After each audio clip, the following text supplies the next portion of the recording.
Welcome back to the Football Forecast. Saturday, July 4th, and we have reached the final day of the 2026 World Cup. Round of 32. Two matches remain before the bracket is fully set and the quarterfinals begin to take shape. Argentina face Cape Verde at Hard Rock Stadium in Miami Gardens at 3 p.m. Eastern.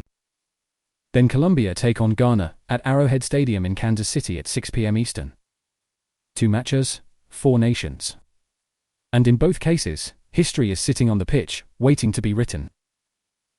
Let me give you the two storylines that make this final day of the round of 32 so compelling. Argentina are the reigning world champions. They won everything in 20-20-2. Lionel Messi lifted the trophy that completed his career. Now, at 39 years old, he is playing what is almost certainly his last World Cup. He has 2 goals in the group stage. He still controls games. He is still the player every defender fears most. But across the pitch from him tonight, Cape Verde are making their first ever World Cup knockout appearance. They held Spain to a goalless draw. They beat Saudi Arabia to qualify. They are the ultimate underdog story at this tournament. A nation of just over 600,000 people, stepping onto the same pitch as the greatest player in the history of the sport. And in Kansas City, Colombia have conceded only 1 goal in 3 group games. The best defensive record in Group K. Ghana have scored just 1 goal in 3 group games. The lowest attacking output of any team in the round of 32, alongside Australia. This is a match where one team's defensive solidity meets another team's inability to score. Something has to give. And here's my personal take on this match day. Argentina versus Cape Verde is the kind of fixture that defines World Cups. The ultimate favourite against the ultimate underdog. Cape Verde have already exceeded every expectation just by being here. They play with freedom, with nothing to lose. And Argentina, with all that pressure and history on their shoulders, have everything to lose. That dynamic is what makes knockout football so unpredictable. And Colombia versus Ghana. That's a grind. 2 teams that defend well and struggle to score. This one could be decided by one moment of individual brilliance, and Colombia have James Rodriguez. Ghana have Thomas Partey. Both are capable of producing that moment. Let us break both matches down completely. Match 1, Argentina versus Cape Verde. Hard Rock Stadium, Miami Gardens, Florida. 3 p.m. Eastern on Saturday. Argentina. The reigning world champions. Lionel Scaloni has built a squad that is experienced, balanced, and tactically disciplined. They dominated Group J with 9 points from 3 matches: 2-1 over Austria, 3-0 over Jordan, 3-1 over Algeria. 8 goals scored, 2 conceded. And throughout the group stage, Scaloni managed his squad with the authority of a coach who has already won everything and understands exactly what is required to advance through a knockout tournament. On team news for Argentina. Messi is fit, available, and motivated. That is the most important team news you will hear today. He has 2 goals in the group stage, a penalty against Austria, and a decisive goal against Algeria. His movement, his passing range, his ability to find runners with perfectly weighted through balls, none of those have diminished with age. On team news for Argentina. Messi is fit, available, and motivated. That is the most important team news you will hear today. He has 2 goals in the group stage, a penalty against Austria, and a decisive goal against Algeria. His movement, his passing range, his ability to find runners with perfectly weighted through balls, none of those have diminished with age. At 39, he no longer runs the way he did at 25, but he runs smarter, he positions himself better. And he still produces moments of football that no other player in the world can replicate. Lautaro Martínez has 2 goals of his own and is Argentina's leading scorer at this tournament. His movement in the penalty area creates the space that Messi and Di María exploit. Ángel Di María provides the width and the delivery from the right channel that stretches defensive blocks. Rodrigo de Paul is the engine in midfield, the player who wins the ball back and releases it quickly to the creative players ahead of him. Enzo Fernandez adds the technical quality in central midfield. And Emiliano Martínez in goal, is the player who makes the saves in the moments when the defense is beaten. One thing I find fascinating about this Argentina squad: Scaloni has managed to blend the old guard with the new generation seamlessly. Di Maria and Messi still carry the creative weight, but the emergence of players like Nico Paz and Giuliano Simeone gives Argentina a depth they didn't have in 2022. That balance between experience and youth is exactly what you need to navigate a knockout tournament. Cape Verde. This is the biggest match in the history of Cape Verdean football. They have never reached this stage before. The nation has a population of just over 600,000 people, smaller than many cities that host World Cup matches. And they are here not by accident, but by performance. They drew 2-2 with Uruguay in a thrilling opener. They held Spain to a goalless draw. Spain, the team with over 90% pass completion, against Saudi Arabia. And then they beat Saudi Arabia 2-1 to secure qualification. That result against Spain is the single most important data point for understanding how Cape Verde will approach this match. They can defend. They can frustrate possession teams. They can stay organized for 90 minutes and wait for their moment. On team news for Cape Verde, Jamiro Monteiro captains the side from midfield. He plays his club football for PEC Sevilla in the Netherlands and brings the experience and leadership that this squad needs in a match of this magnitude. Ryan Mendes, who captains the side in many matches and plays his club football in Turkey, provides the wide creativity and attacking threat. Bebé, the 36-year-old forward, who once played for Manchester United and is a genuine attacking threat, still has the pace and the experience in big matches to trouble Argentina's defense. João Paulo in goal has been solid throughout the group stage. Dini, whose full name is Edelson Borges, anchors the defensive line and has been one of the most reliable defenders in Cape Verde's historic run. Cape Verde arrive at this match with no significant injury concerns and the confidence that comes from having already achieved more than anyone expected. I want to highlight something about this Cape Verde squad. They have kept almost the entire core of players that achieved qualification. That continuity matters. In a tournament where many teams rely on individuals, Cape Verde rely on collective understanding. They know each other's movements, they trust each other's positions. And that cohesion is what allowed them to frustrate Spain for 90 minutes. The head-to-head between these two nations is completely blank. They have never played each other before.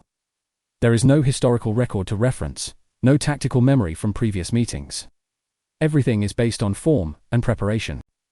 Tactically, Argentina will dominate possession. That is what they do. Their pass completion rates through the group stage have been among the highest in the tournament. And they will look to use that control to create overloads in wide areas that stretch Cape Verde's defensive block. Cape Verde's best weapon is the same one they used against Spain: defensive discipline, compact organization, and then the quick transition through the wings when they win the ball. If they can keep Argentina at 0 for the first 30 minutes, the pressure on the champions begins to build. If Argentina score early and Messi has shown throughout this tournament that he is capable of producing a goal from nothing, then Cape Verde's game plan has to change, and the match becomes more open. The key individual battle in this match is Messi versus Cape Verde's defensive organization. It is not a 1-versus-1 battle. It is the entire Cape Verde defensive unit versus the movement, the passing range, and the finishing ability of the greatest player in the history of the sport. If Cape Verde can keep their shape, track runners, and stay disciplined on set pieces, they have a chance to stay in the game. If Messi finds the half space between their defensive and midfield lines just once, he will create a chance.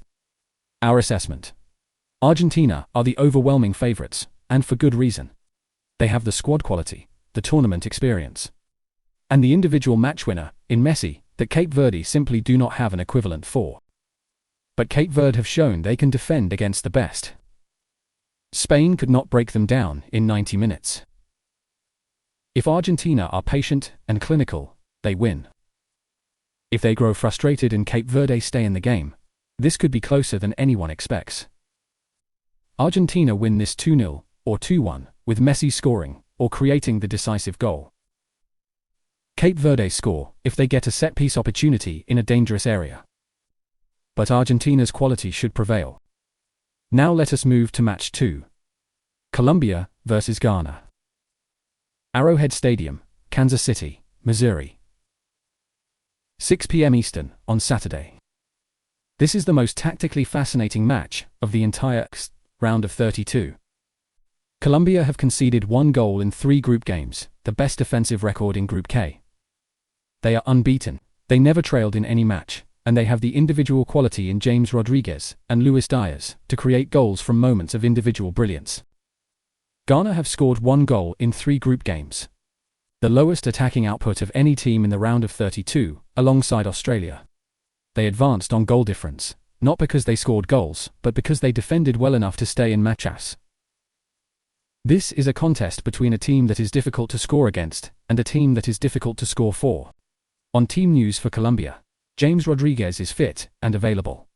That changes the entire analysis. James has been involved in both Colombia goals at this tournament. He scored against Portugal. He created the decisive moment against DR Congo. He is the heartbeat of Colombia's attack.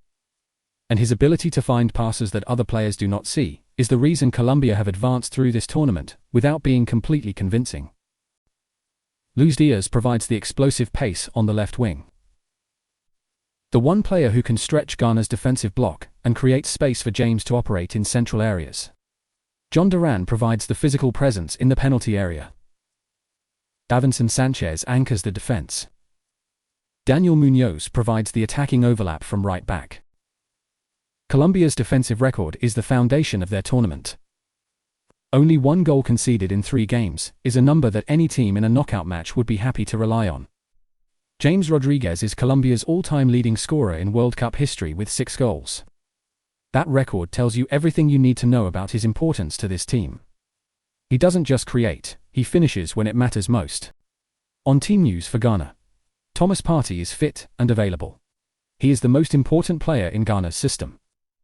His ability to control the midfield defensively, win the ball in central duels, and distribute quickly to the wide players, makes him the tactical reference point around whom everything else in Ghana's setup is organized. One crucial piece of team news for Ghana. Mohamed Kudus is not in this squad. He failed to recover from the quadriceps injury that has sidelined him since January. That's a massive loss for the Black Stars. In his absence, Antoine Semenyo of Manchester City and Inaki Williams of Athletic Club provide the attacking firepower. Jordan Ayew leads as captain and provides the experience that this Ghana squad needs in a knockout match. Kamaldeen Sulemana provides the wide pace that can trouble Colombia's fullbacks. Alexander Djiku, who was a key figure in Ghana's defensive setup, has also been ruled out through injury, which is another significant blow to Ghana's attacking struggles are real. 1 goal in 3 games is not enough to win matches at this level. But their defensive organization has been solid enough to keep them in every match they have played. The absence of both Kudus and Yeku is a double blow that completely reshapes how you read this match. Without Kudus, Ghana lose their most creative outlet. Without Djiku, they lose their most experienced defender. Colombia's James and Diaz will smell blood. The head-to-head between these two nations is minimal. 2 friendlies in 2017, Ghana 1-0, Colombia won 1-0. No World Cup history. Those results have very little relevance to today's match.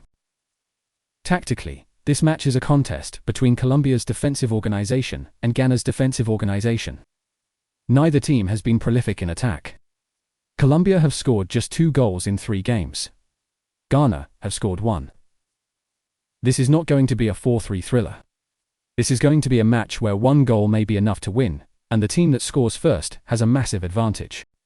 Colombia will look to control possession through James and create moments of individual brilliance that unlock Ghana's defensive block. Ghana will look to stay compact, absorb pressure, and hit Colombia on the counter through Semenyo and Sulemana's pace. The key battle is James against Partey.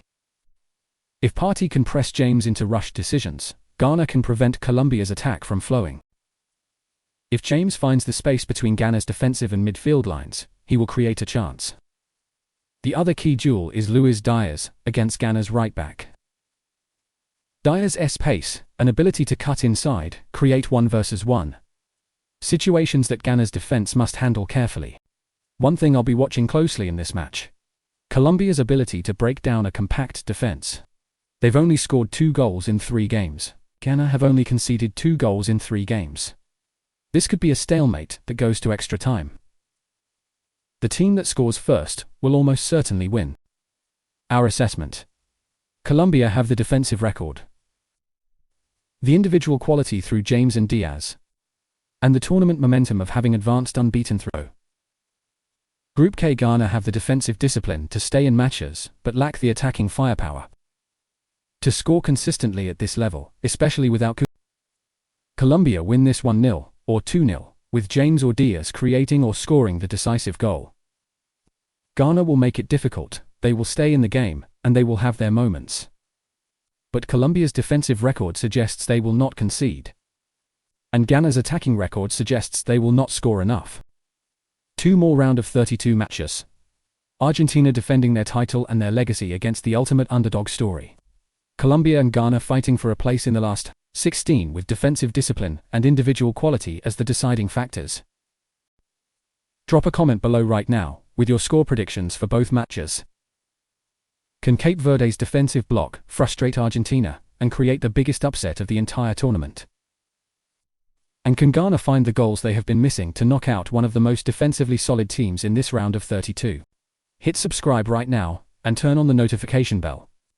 The round of 32 is nearly complete, and the quarterfinals are taking shape. We cover every knockout match in full, and we are here until the final. Follow us across all our socials for live reaction as both results come in tonight. This is the Football Forecast. See you in the next one.